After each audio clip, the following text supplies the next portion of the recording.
तैयारी। नमस्कार व्यूअर्स, मैं हूं अमीश देवगन। आज मुझे स्वर्गीय अटल बिहारी वाजपेयी की कुछ पंक्तियां याद आ रही हैं। अटल जी ने सदन के भीतर कहा था, सत्ता का खेल तो चलता रहेगा, पार्टियां आएंगी जाएंगी, सरकारें बनेंगी बिगड़ेगी, मगर ये देश रहना चाहिए, इस देश का लोकतंत्र रहना चाहिए। और जम्मू कश्मीर में ठीक यही हुआ है। लोकतंत्र की बहुत बड़ी जीत हुई है और गन वाले तंत्र की, यानी बंदूक वाले तंत्र की, गणतंत्र और उसके पैरोकारों की मुंह पर जोरदार तमाचा लगा है। टीडीसी चुनाव में 50% से ज्यादा वोटिंग हुई। किसी की हिम्मत नहीं हुई कि वो चुनाव का बहिष्कार करे और आज नतीजे सामने हैं। बीजेपी के लिए खुश होने का मौका है क्योंकि कश्मीर घाटी में कमल खिल गया है।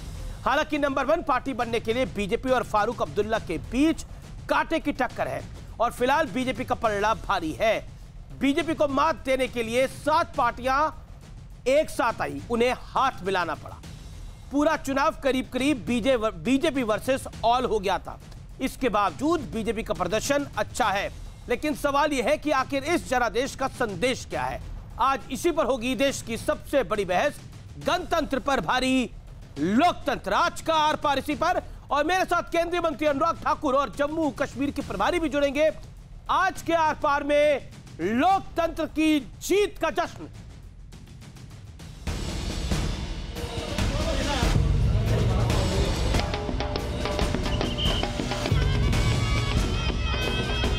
जो हमारा कैंडिडेट था एनसी की तरफ से था, कैसर अहमद गनाई, इन्होंने जीत हासिल की है और हम उनसे उम्मीद करते हैं कि हमारे गांव में डेवलपमेंट बहुत होगी।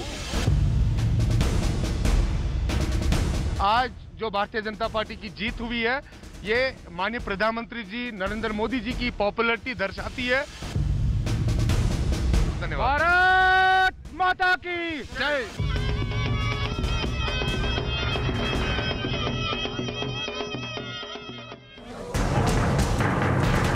जम्मू कश्मीर जिला विकास परिषद यानी डीडीसी चुनाव के नतीजों की तस्वीर करीब करीब साफ हो चुकी है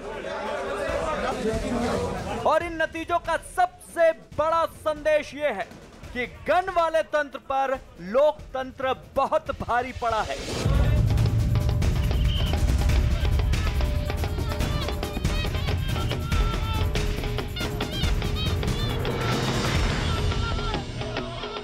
न तो कोई चुनाव का बहिष्कार करने की हिम्मत जुटा पाया और न ही कोई बड़ी वारदात हुई।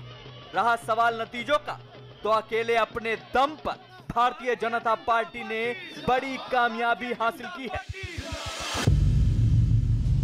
क्योंकि जम्मू कश्मीर जिला विकास परिषद का यह चुनाव करीब करीब बीजेपी वर्सेस ऑल हो गया था। इसके बावजूद सिंगल लार्जेस्ट पार्टी बनने के लिए बीजेपी और नेशनल कॉन्फ्रेंस के बीच कांटे की टक्कर है। कश्मीर वैली में भी कमल खिल गया है, इससे बढ़कर खुशी की कोई बात नहीं हो सकती। अनुच्छेद 370 के प्रावधानों को हटाने और जम्मू कश्मीर को 2 केंद्र शासित प्रदेशों में बांटने के बाद यह पहला चुनाव है, लिहाजा इस चुनाव पर सबकी नजर है। गठबंधन के तौर पर पीडीपी और नेशनल कॉन्फ्रेंस समेत 7 दलों का गुपकार मोर्चा सबसे बड़े गठबंधन के तौर पर उभरा है। लेकिन आज सबसे बड़ा सवाल यह है कि आखिर जम्मू कश्मीर डीडीसी चुनाव का जनादेश क्या संदेश दे रहा है। आज इसी पर होगी देश की सबसे बड़ी बहस, गणतंत्र पर भारी लोकतंत्र। और जम्मू कश्मीर के जनादेश का विश्लेषण सुनिए। बुलेट वाले आतंकी तंत्र पर भारी पड़ा बैलेट का दम, यानी वोट का दम। बीजेपी के खिलाफ 7 पार्टियों को एकजुट होना पड़ा। कई दलों के साथ आने के बावजूद बीजेपी कश्मीर में जीती। सबसे बड़ी पार्टी के लिए बीजेपी और फारूक अब्दुल्ला की पार्टी नेशनल कॉन्फ्रेंस में कांटे की टक्कर है। सोचिए, नेशनल कॉन्फ्रेंस और पीडीपी एक साथ है और गुपकार में 7 दल एक साथ है। कांग्रेस का भी साइलेंट समर्थन है। सबसे बड़ी पार्टी के लिए टक्कर जारी है।